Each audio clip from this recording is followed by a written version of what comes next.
Do you feel tired, stressed, and overwhelmed with the city life? Then you need an island getaway. How do you feel about breathing in the fresh air, swimming in the crystal clear water, taking in the beautiful green scenery, and having a once-in-a-lifetime opportunity? The Hokkaido deciduous forest is a perfect island getaway for you. This majestic forest is located in Japan. What makes the Hokkaido deciduous forest so stunning? The Hokkaido deciduous forest has mountains, valleys, rolling hills, flat plateaus, large lakes, and winding rivers. Not only does this magnificent forest have astonishing landforms, but it also has majestic animals, such as brown bears, red foxes, red-crowned cranes, blasketins, fish owl, orcas, Eurasian red squirrels, swans, white-tailed eagles, and Siberian ruby throats. These are only some of the beautiful creatures within the Hokkaido deciduous forest. Included in your package will be orca viewing, a spa package, visits to the hot springs, and nature walks. The Hokkaido deciduous forest has its own complex ecosystem which consists of many different producers and consumers.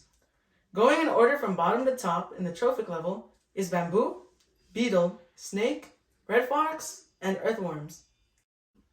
Can you imagine yourself witnessing this functioning ecosystem? I sure do. For this ecosystem to thrive and look as gorgeous as it is, it requires abiotic and biotic factors, which are basically the helping hands that assist in creature survival. Some of these abiotic factors are water, mold soil, sun, temperature, wind, rain, and an elevation that is above 9,000 feet from the sea level. The Hokkaido deciduous forest has beautiful, inviting hot springs where you can bathe while taking in the beauty of nature. Imagine being one with the forest. Here are some words from our resident scientist, Dr. Chase.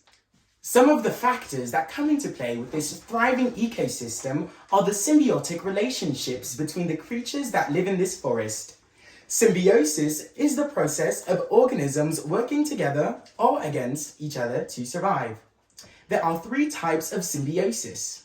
The first one can be commensalism, which is when one organism benefits from the other organism and neither of the organisms are harmed. The second type of symbiosis is parasitism, which is when one organism is benefited by the harm of another organism. The third type of symbiosis is mutualism, which is when both organisms benefit from each other. Now that we know all the types of symbiosis, here are some examples of each of them. Commensalism would be when a red fox and a badger work together. The badger digs up animals while the fox takes the prey and eats it without sharing with the badger. So the fox makes the badger do all the work while it reeks in the benefits.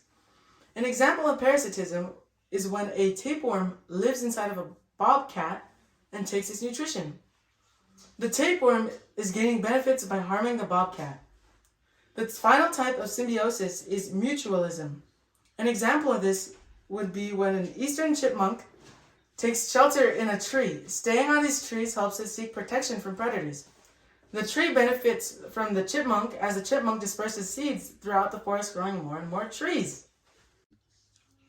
Joseph, what is your symbiotic relationship? Well, Dr. Chase, mine is mutualism because we can all benefit off this experience. Imagine having a once-in-a-lifetime opportunity to see these endangered species. This would be such a treasure to experience. You can share all your photographs and brag to your friends and family.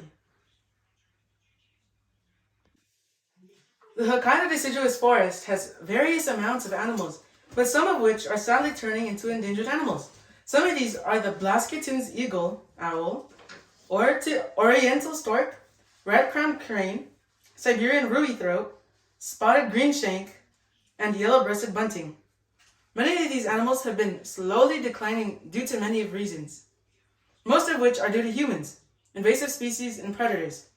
The human impact is one of the largest problems, as many people are reckless and cause problems to harm ecosystems and biomes. Humans harm the animals by mining, urbanization, hunting, logging, and climate change. But I know that when you visit, you will admire the animals and their ecosystems. But you will also respect them and not disturb their habitats. Another major example of why animals are becoming endangered are overpopulation of predators, and when the carrying capacity is surpassed. An example of overpopulation is the red fox. If they surpass the carrying capacity, their resources will become scarce and the population will slowly die off. This would cause an imbalance in the ecosystem, which would make many animals endangered. Imagine going to sleep with the soothing sound of nature and the hooting of a Blaskeyton's fish owl. I can guarantee you will not have this experience anywhere else. These conditions are very harsh to some animals and plants. However, many have adapted. A few examples of adaptation is when trees grow very thick bark to protect them from the cold weather.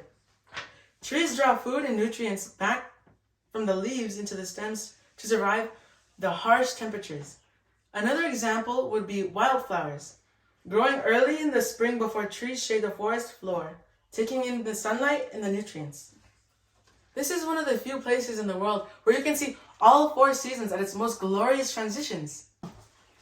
Animals also have learned to adapt to the extreme weather conditions of the Hokkaido deciduous forest.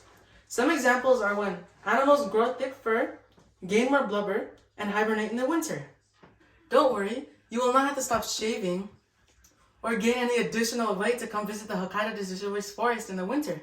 However, I do recommend you come in the summer, spring, or fall when the weather is still pleasant. Unless you would like to adapt to the winter conditions like this cat. Hurry up and book your flight today. You will not regret this magnificent experience. I guarantee you'll have the time of your life.